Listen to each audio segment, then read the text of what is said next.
What's up guys, my name is Ace, and with the second weekend of the Modern Warfare beta kicking off today, I wanted to keep you guys updated on what changes we can expect to see going into the second weekend, as well as a bunch of other things that Infinity Ward is working on behind the scenes that we can expect to see for launch. This is primarily going to be based on a post on Reddit. If you guys want to just go and read that for yourself, I will leave a link to that down below, but I will be covering a couple other things outside of that post, as well as my thoughts and opinions on these changes. So I'm actually going to split this up into three sections. The first section is things that are confirmed to be changed for the second weekend of the beta. These are the things that we can absolutely expect to see either fixed or adjusted for the second weekend. Then there's the things that are confirmed to be changed for the launch build of the game that they just couldn't implement within the second weekend of the beta. And then finally, there's the section of things that they're still currently investigating or monitoring and collecting more data on, that they do intend on changing, but they either don't have a solution for it yet, or they just need more data collected in the second weekend so they can make a more informed decision. So let's kick it off with the things that we can absolutely expect to see changed for the second weekend of the beta. Some of these are really minor bug fixes that are kind of insignificant, but other ones will actually be noticeable in-game. First off, one of those minor, probably not even really noticeable for most people things is calling cards. On some of the calling cards, they actually had the incorrect names. So for instance, the Slovakian flag was actually labeled as Croatia for week 1. They have now fixed that for week 2, and there were a couple other little minor calling card issues, and those have been fixed for the second weekend. Next up, there was a bug where the level cap would actually display as higher than the intended level cap. So at the beginning, when we had a level cap of 10, at the end of the game, you would see some people were level 11, 12, or even 13, and that had a lot of people questioning, is this person cheating? How did they get beyond level 10? That's not fair. But in reality, what was actually happening here is within the game itself, you were still technically able to level up. Not that you were unlocking anything at that point, but you could increase that level amount. And then once you got back into the lobby, it just wouldn't apply that, so you'd be set back to the intended level cap.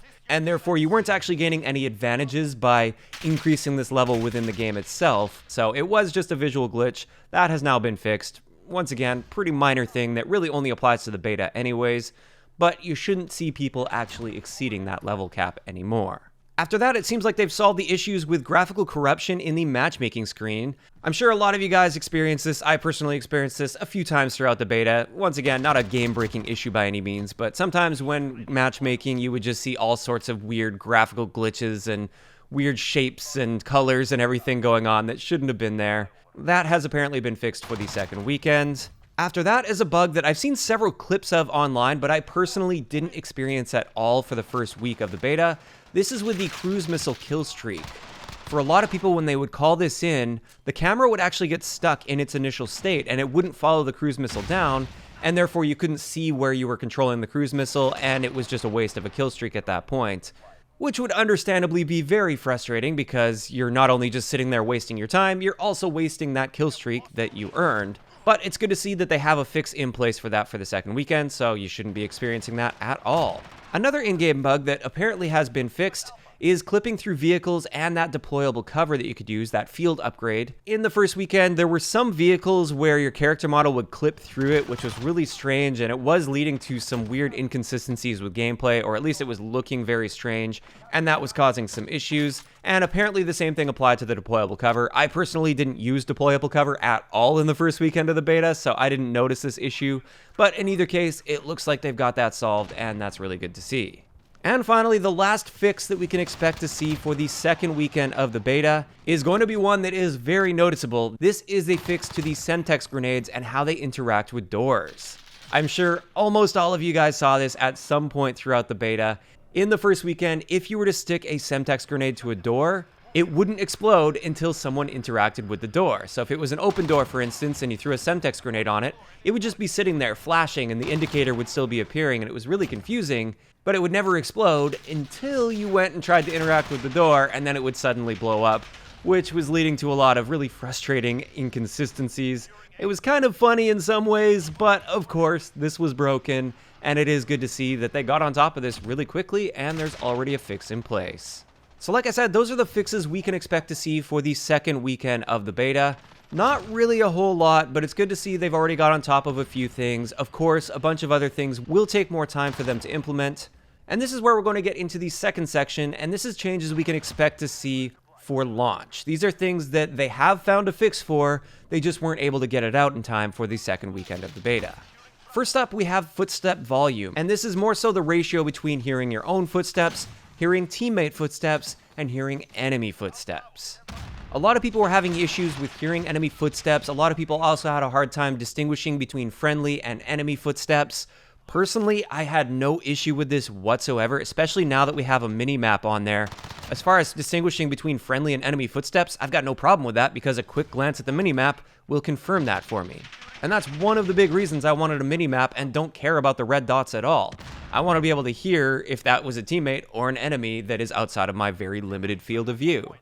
Now, if you guys were having issues with this, I do recommend switching over to the headset 1 setting. This is the setting I use, and I find that one worked the best by far. But that's not going to do it for everyone, and they have mentioned that for launch, they will be making additional adjustments to the footstep audio and the ratio between enemy, friendly, and your own footsteps.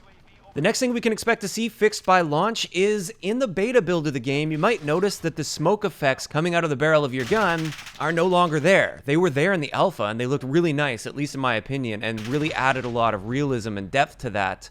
In the beta, those smoke effects just aren't there.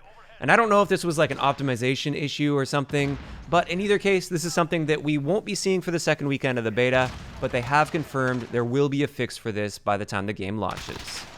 And finally, in this particular section of fixes that won't be coming for the second weekend, but are confirmed to be coming for launch, this is a really minor bug where some weapons were clipping through the operator character models in menus.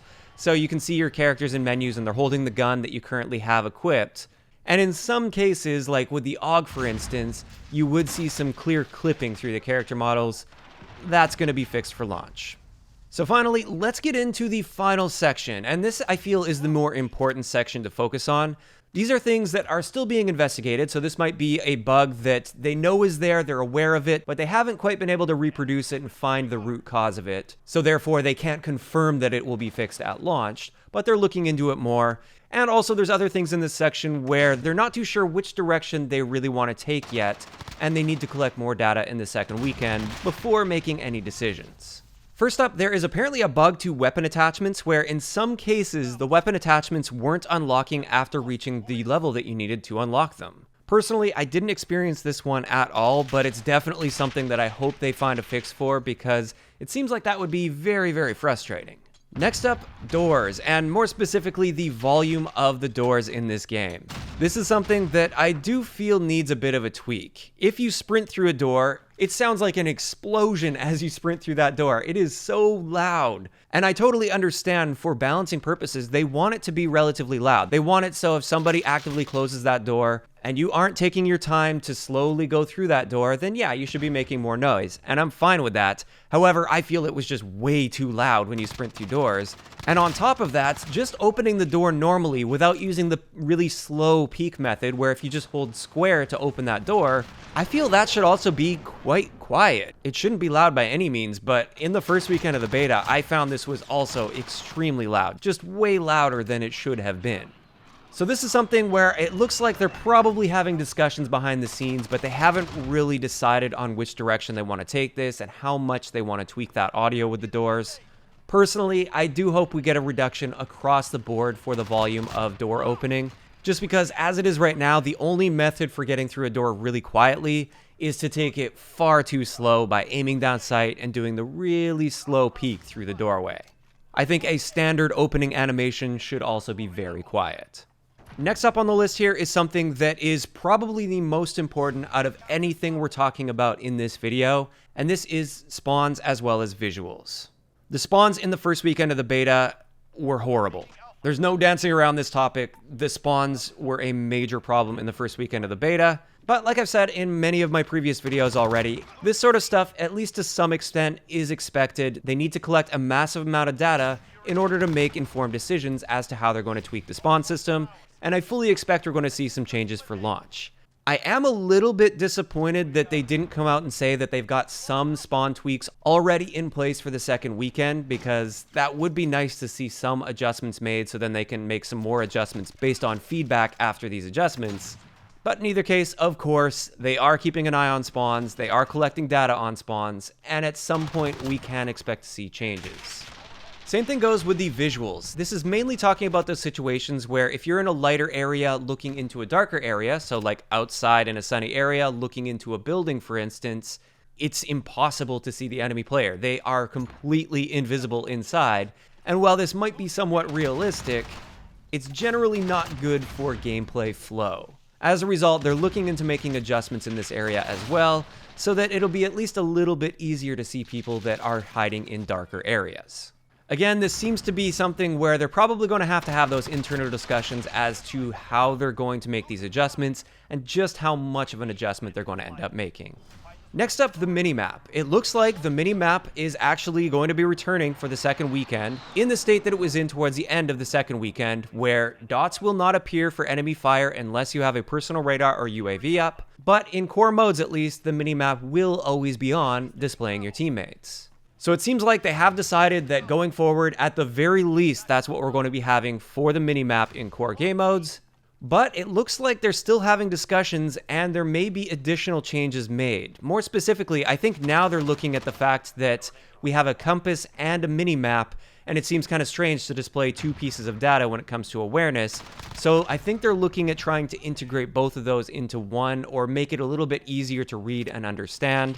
I'm not too sure exactly, but it looks like they are definitely still looking at making additional adjustments to the Minimap and the compass and how they interact with each other.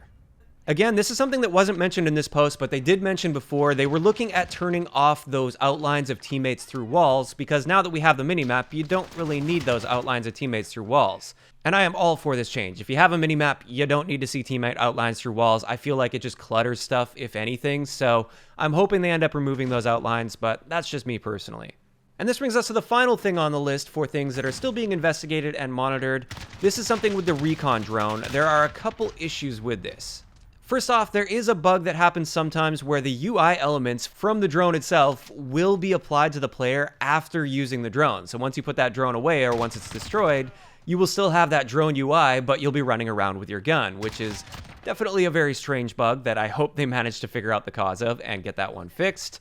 And second, with the drone, the thermal function on the drone sometimes causes the map below to become discolored. This is another little bug that personally I never ran into, but then again, I wasn't really using the Recon Drone. And it seems like they haven't quite found the root cause of this yet, but they will be investigating further. So with that, that's everything that they managed to cover in that post and what we can expect to see for weekend 2 and going forward. But I also just wanted to let you guys know, for those of you guys that aren't aware, with the second weekend of the beta, we will have access to a ground war map, and this is called Karst River Quarry, and this is a 32v32 mode. This map is massive. There will be vehicles, including helicopters, you can fly mid-game, which is something that we've never seen before in a standard Call of Duty multiplayer experience. Yeah, we've seen it in Blackout, but that's a completely different story. That's a battle royale. And this isn't coming at the beginning of the beta here. This is actually coming Saturday, the 21st of September. This is when this map will launch, and I'm interested to see how the community reacts to this. Personally, I played the 20v20 at the Capture event in LA, and I really didn't like the large-scale feel of Call of Duty. That's just my personal preference. I'm excited to hop on, see if maybe my opinions change a little bit, but it looks like we will have to wait until Saturday before that happens. And with that, that's going to wrap it up for today's video on things we can expect to see for the second weekend and going forward. I'd like to know in the comment section below, what do you guys think about these changes and fixes that they're going to be implementing? Do you think this is enough? Is there other stuff that you feel they haven't addressed yet that you really would like to be addressed? Just let me know those thoughts in the comment section down below. If you enjoyed the video, a like rating is always appreciated, and don't forget to subscribe for more if you haven't already. I'll talk to you guys next time. Yeah.